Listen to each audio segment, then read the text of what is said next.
Assalamualaikum warahmatullahi wabarakatuh. Saya Nur Alin Atira binti Muhammad Samsudin, nombor matrik 059033.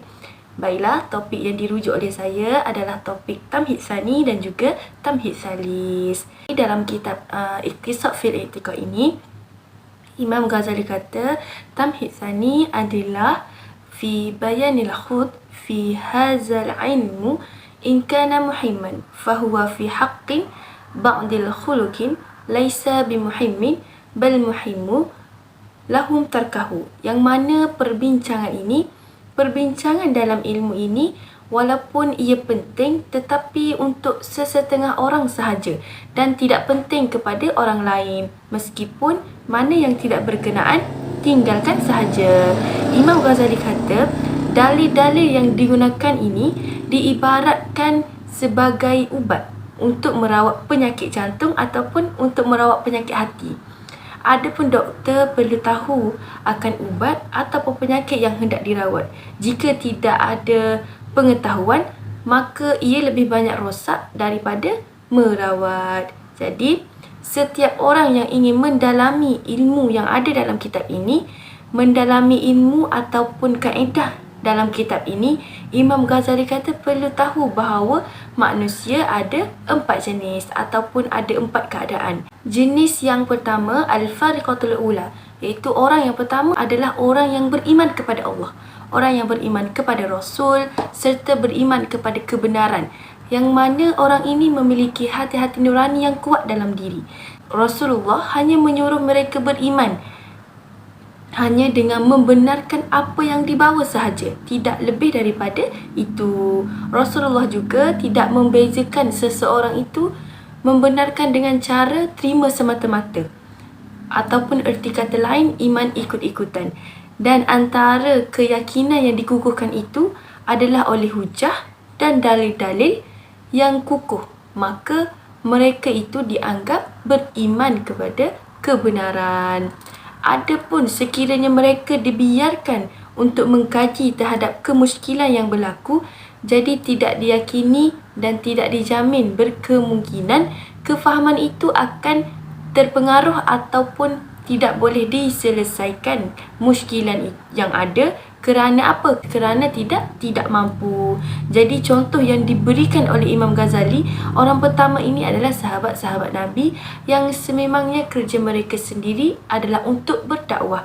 Jadi Imam Ghazali kata jenis orang yang pertama ini tidak perlu untuk belajar, tidak perlu membiarkan mereka belajar pun tidak mengapa. Jadi tidak perlu belajar seumpama ini. Seterusnya, jenis yang kedua adalah Al-Farqatu Tsani, yang mana jenis yang kedua ini adalah orang yang menyeleweng dari kebenaran ataupun yang kuat bid'ah.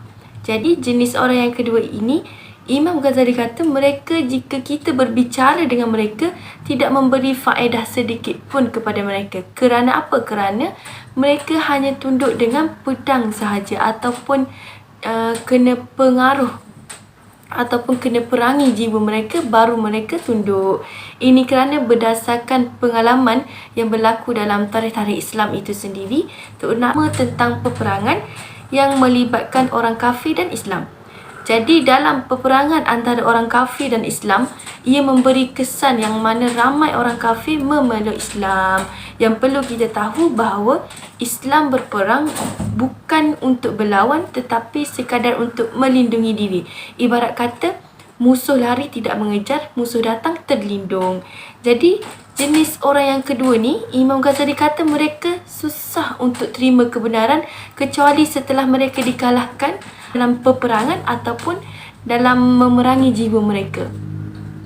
Jadi seterusnya, jenis yang ketiga, Al-Fariqatus Tsalis. Al-Fariqatus Tsalis ini dikatakan Imam Ghazali dalam kitab ini adalah mereka beriktikad, mereka mempercayai akan kebenaran yang dibawa oleh Rasulullah sallallahu alaihi wasallam secara taklid. Secara taklid ni maknanya percaya sungguh-sungguh akan kebenaran, tetapi mereka dikurniakan oleh Allah kebijakan, dikurniakan oleh Allah kepandaian sehingga mereka sedar akan kemusykilan-kemusykilan yang ada itu boleh mengganggu pegangan hati mereka. Jadi, bila dengar permasalahan akidah, boleh menjadikan mereka itu ragu-ragu terhadap pegangan mereka. Boleh menjadikan mereka ragu-ragu terhadap kebenaran yang mereka pegang. Jadi, Imam Ghazali kata, orang seperti ini wajib untuk kita berlembut-lembut, bagi tahu dengan cara yang baik, bagi tahu dengan cara yang ada tamakninah dalam merawat mereka supaya dapat mengembalikan ketenangan mereka seperti dahulu. Maknanya sudah tidak ada ragu-ragu yang ada dalam diri mereka. Jadi cara berlembut yang macam mana? Iaitu dengan menggunakan hujah-hujah ataupun menggunakan kenyataan ataupun menggunakan dalil-dalil yang boleh menundukkan pendirian mereka, yang boleh menghilangkan keraguan mereka dan boleh menjadikan mereka terima. Jadi sekiranya dengan cara ini sudah dapat menghilangkan keraguan mereka, maka cukuplah dalam berhujah dan elakkan berhujah secara berlebihan. Cukup sekadar mereka jelas, cukup sekadar mereka faham dan cukup sekadar menghilangkan keraguan yang mereka ada sahaja.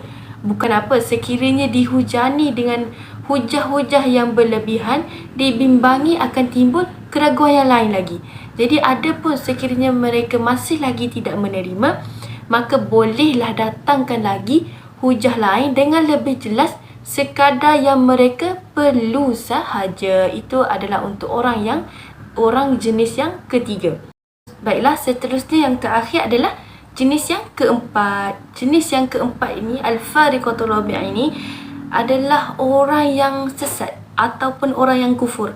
Jadi jenis ini Imam Ghazali kata susah untuk dibaiki, akan tetapi mereka juga dikurniakan kecerdikan, mereka dikurniakan kepandaian dalam menggunakan akal. Jadi difikirkan orang ini boleh terima kebenaran jika kita dakwah mereka. Jadi orang seperti ini sewajarnya kita berlembut-lembut juga dalam menyampaikan kebenaran, iaitu talatuf. Amatlah dibimbangi, Imam Ghazali kata, sekiranya ada dalam golongan pendakwah yang berhujah, dia terlalu taksub dengan hujah yang diberi, jadi boleh menimbulkan satu perbahasan, satu perdebatan dengan orang yang jahil, dengan orang yang sesat ini. Jadi hal ini boleh membuatkan kejahilan mereka makin kukuh. Bila mana ada kumpulan orang jahil berhujah dengan orang yang lemah, berhujah dengan orang yang sesat, ataupun mereka berhujah dengan secara taksub, tambahan lagi memandang hina dan merendahkan mereka. Jadi dengan taksub itu boleh menambahkan kekuatan ataupun boleh menambahkan lagi kesesatan yang sedang mereka lalui. Maka dalam hati mereka yang sesat itu boleh membuatkan mereka ingin ingkar dan tidak boleh menerima sama sekali, membuatkan mereka semakin kuat iktikad batil mereka itu sekiranya ada golongan pendakwah yang seperti tadi. Jadi susah untuk merawat jenis yang keempat ini. Perlu juga kita tahu bahawa berdebat dan berbahas sebenarnya penyakit semata-mata, bukannya ubat yang boleh merawat. Baik, seterusnya kita masuk kepada tamhid salis, iaitu pengantar yang ketiga. Tamhid salis adalah fi bayanun an istighal bihadzal ilmu min furudil kifayah, yang mana ia membincangkan ilmu ini merupakan fardu kifayah. Bagaimana ia dikatakan fardu kifayah? Jadi kita dapat lihat dan teliti dalam kitab ini, gaya bentuknya bukannya fardu ain. Jadi tidak wajib ke atas semua makhluk, melainkan membenarkan apa yang dibawa oleh Rasulullah sahaja.